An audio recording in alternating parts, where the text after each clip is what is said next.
Hey guys, it's me Janaya, and I'm back at it again with another video. And in today's video, I'll be doing a story time on how I got withdrawn from private school and then going to online school. So we're just gonna start off my freshman year, which started in 2020. As you all know, COVID happened. And we were doing virtual, then we would go in person. So it was really, I was trying to juggle my social anxiety because I developed that because so many things happened, and just to be inside my house all day and not being used to talking to people, it really just got me anxious. So I just stuck with the friends from last year, my 8th grade year, which I'm gonna get into that in a whole nother video. But yeah, my freshman year was really rough. I was just trying to stick in there for my mom. I was making really good grades. I even got in honor classes my sophomore year. So I was just trying to stick in there.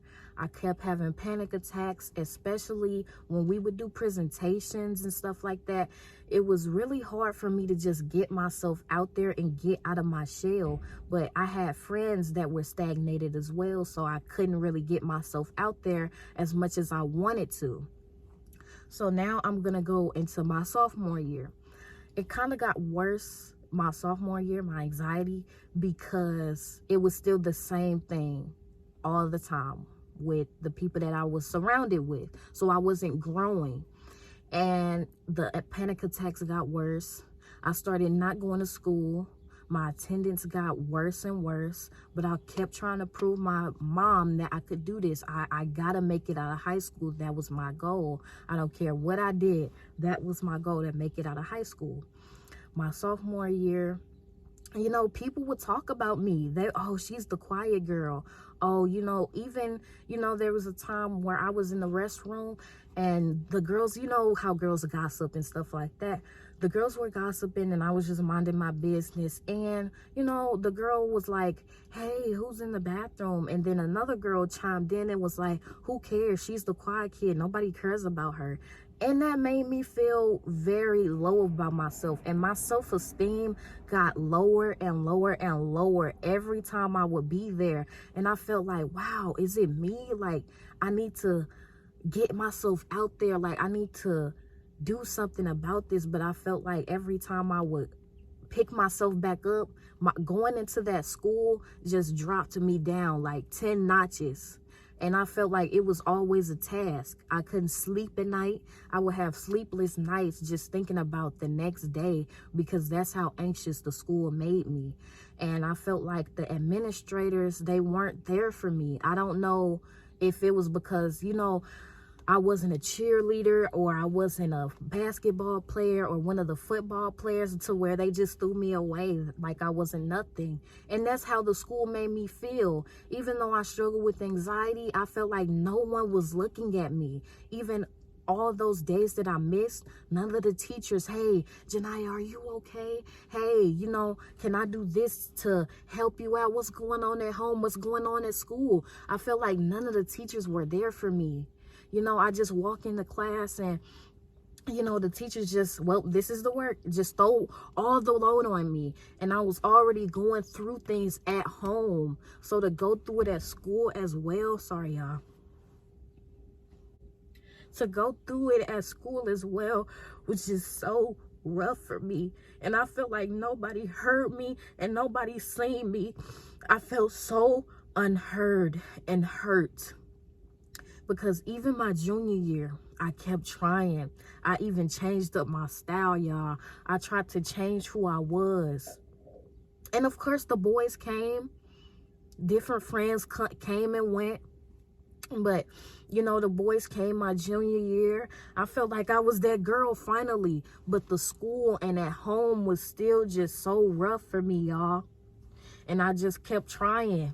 And that's when, especially my junior year, that's when my grades plummeted. And I kept trying. And I started missing so many weeks and weeks on top of weeks of school. And it was bad because I felt like I was unseen, unheard. My junior year was almost the roughest years of high school. I was failing my work, but then trying to get myself back up because I am a perfectionist. But when I'm at a all-time low, stuck in a depression. It really just was like, I don't even care about school. I just want to drop out. I don't even care. And like I said, the boys came, you know, I was talking to guys, smoking, drinking, just trying to get myself away from that. Just trying to find the avenue. But even that, it still wasn't making me happy. I still wasn't happy.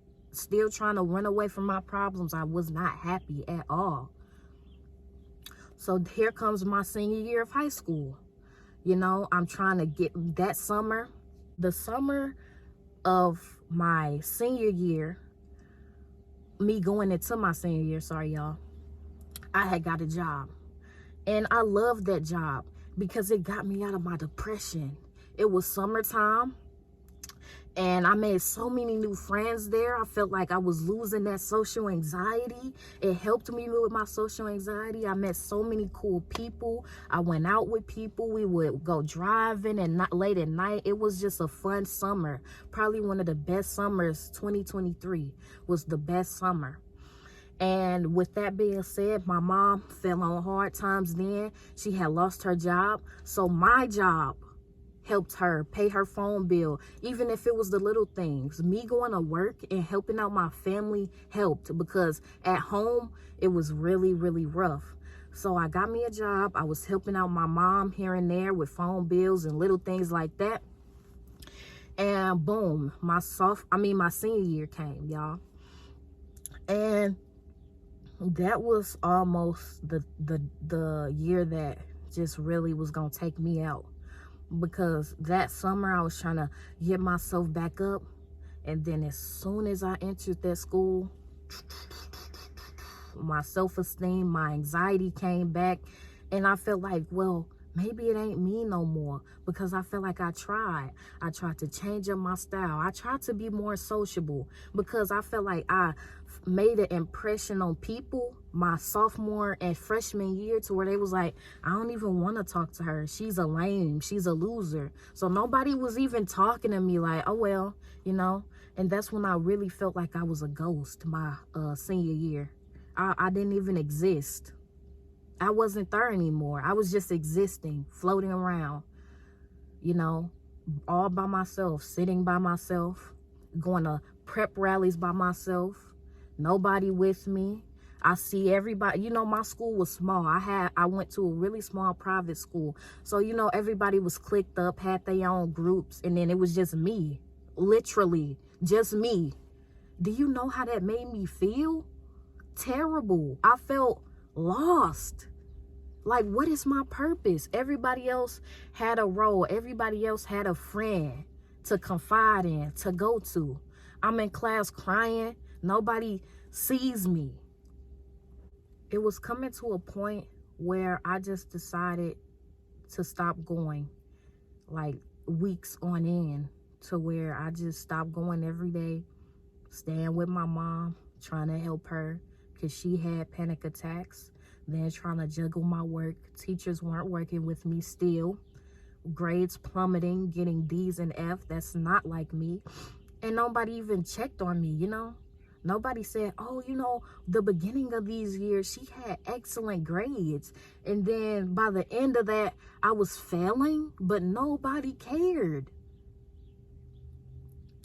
So my birthday rolls around, October 23rd. I'll never forget. It was a Monday.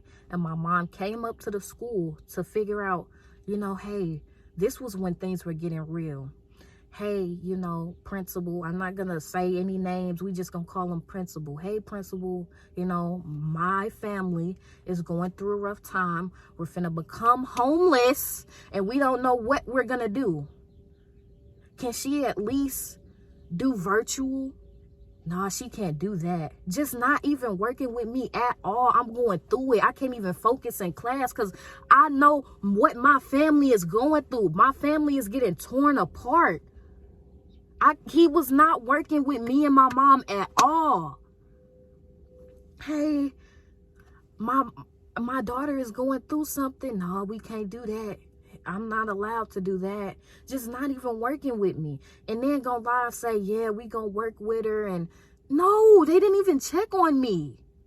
It was my birthday, like I said. I even told my teacher that it was my birthday, and she told me happy birthday. And she said it out loud so everybody else could hear. And I'm not looking for attention and things of that nature, but you still want to feel special on your day. And nobody said nothing. Nobody. And it was just like, okay, I might as well just go permanently away. No, I felt so unwanted at that school. So then the next week came around. My mom calls the school, and she calls the head honcho of the school. We just gonna call her head honcho because I'm not gonna give any names because this is still fresh. This happened in October, so this is still fresh to me. So she calls head honcho, and head honcho was like, yeah, I get it. The students are going through things at the school, but she wasn't really helping my mom, and my mom was getting emotional. She was like, well, what if that was your child that was going through that? I feel like y'all not listening to her. I seen my daughter plummet coming to this school. I seen her decline. And that's what she was explaining to head honcho, but head honcho wasn't listening. So she was like, well, my mom was like, I'm getting to the point where I want to withdraw her from the school. That's what the problem is. The problem is not getting fixed or resolved. So let's go ahead and withdraw her. And, my mom was still trying to hold on to the school. She didn't want to realize that it was bad. She knew it was, but she was just like, no, this can't be. So she was like, no, how about she just come back on Monday and let's see what the teachers and staff do to help my daughter. And head honcho was like, no, since you feel that this school is not fit for your daughter, let's go ahead and withdraw her. And that was that. That's how everything happened. That's how I got withdrawn from private school. She just said, since you feel that way, and head honcho was so disrespectful to my mother, I will never forget that. She was so disrespectful to her. And you would think, oh, this is a private school, a Christian school, Catholic school. Oh, it's not what it all looks like. They post on their Instagram. They make it seem like it's all grand, and it's really not. And I'm putting this out there so y'all can be aware. For everybody that at that school watching this, or anybody else that is going through this right here, right now, just know that it's somebody out there that's gonna help, because this is real. I almost lost my life. I almost lost myself. So with at home life and dealing with at school, it was just a battle. And I felt like nobody was there. The principal, where you at?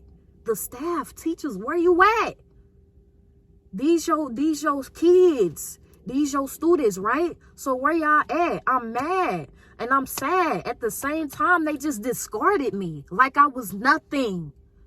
And they still go about their day like everything is just okay. And it's not. So a few months pass. I'm still not enrolled in school. Life happened. Lifed me and my family. So once we got settled in the homeless shelter, once we got acclimated with everything, she enrolled me into an online institution, and I will be graduating in May. I am very excited to be at where I'm at right now, and I'm glad that I stuck in there, because without God, I don't know where I would be right now. Without him telling me, just hold on, Janiyah.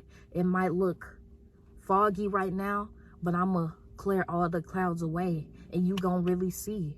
Because I love my online school. It's very lenient. It's very chill and relaxed. And I really enjoy it. I have free time when I want to. I get to come back when I want to and finish my work.